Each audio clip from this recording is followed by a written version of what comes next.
So you saw just at the end of that last little clip that I was talking about, comparing, holding 18 milliliters of water, which is 18 grams, which is 1 mole, which is 6.02 times 10 to the 23rd particles. Well, if I had 36 milliliters, then I'd have 36 grams. How many moles would I be holding? I'd be holding 2 moles. And what I just basically did, and of course everyone could figure that out, is really convert. And so we're going to look at some conversions, mole conversions, and there's going to be 3 that we kind of talk about. The first is, and before I do that, let me just talk about what a unit equality is in conversion factors. A unit equality is setting something equal to each other. 1 mole, 18 grams. Okay? So that's a unit equality. Here's one unit, here's a different unit, but we're setting them equal to each other. So again, if we had lead, then 1 mole of lead would be 207 grams. Okay? So those are unit equalities. A conversion factor is a way of writing a unit equality. And I don't like the way that this kind of comes out, but basically 1 mole per 18 grams. This would be for water, of course. Let me get rid of this lead. 1 mole is 18 grams, or you could write it as 18 grams per 1 mole. Okay, and again, they're just writing a fraction. That little fraction just means like 18 grams per 1 mole, or 1 mole per 18 grams. Okay, it's just writing a unit equality. We could do that. 12 inches is equal to 1 foot. That's a unit equality, and if I wanted to write that as a conversion factor, I could write 12 inches per 1 foot, or 1 foot is per 12 inches. Okay, and again, these are ways of writing conversion factors. I'm a really, really big fan of this something over something else, and you'll see why as I go through it, but that's what a unit equality and using a conversion factor is all about.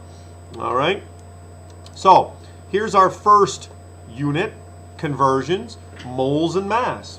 And so 1 mole is equal to whatever the periodic table says in grams. Of course, that's AMUs, we're converting it, but again, this is where we have our differences. So for example, water, here I am, water is unit equality, 1 mole per 18 grams, or I can use my conversion factor like that. Now, what I like to do is use that unit equality, 18 grams over 1 mole, as a conversion factor.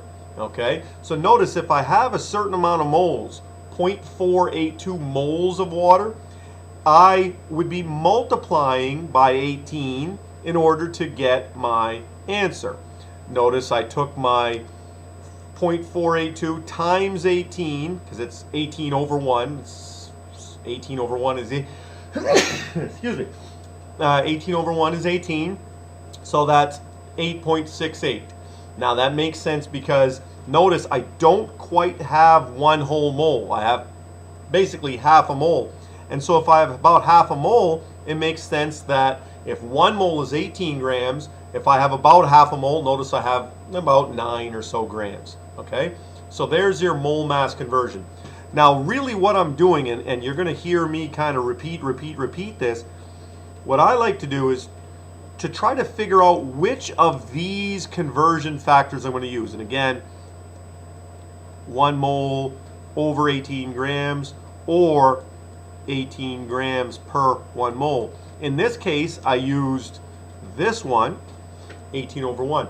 Now, how I think the best way and the easiest way to do it is to, what I say is X line, X line, X line, X line, X line. So if I have 47.5 grams of water and I want to know how many moles that is, what I do is I take my grams, write that out. Notice I've written my units down. I'll go X line. I just write X line, and that's kind of starting and creating my conversion factor. What I then do is whichever label, whichever unit I'm given, I put that in the denominator. So grams goes in the denominator.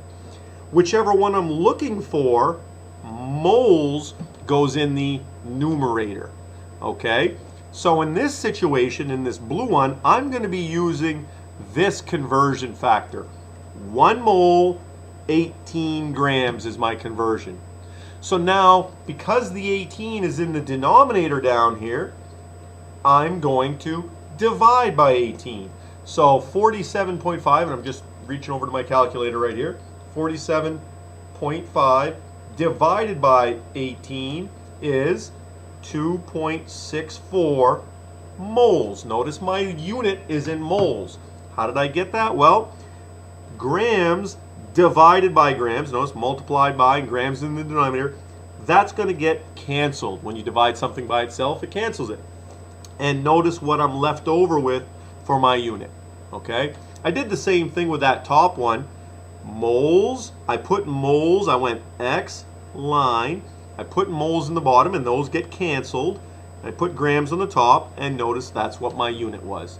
So that's how I convert and use conversion factors for conversions, to convert between different things.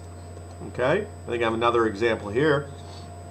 Lead, if I had my grams of lead, 128 grams, I went X line, put my grams in the bottom, moles on the top.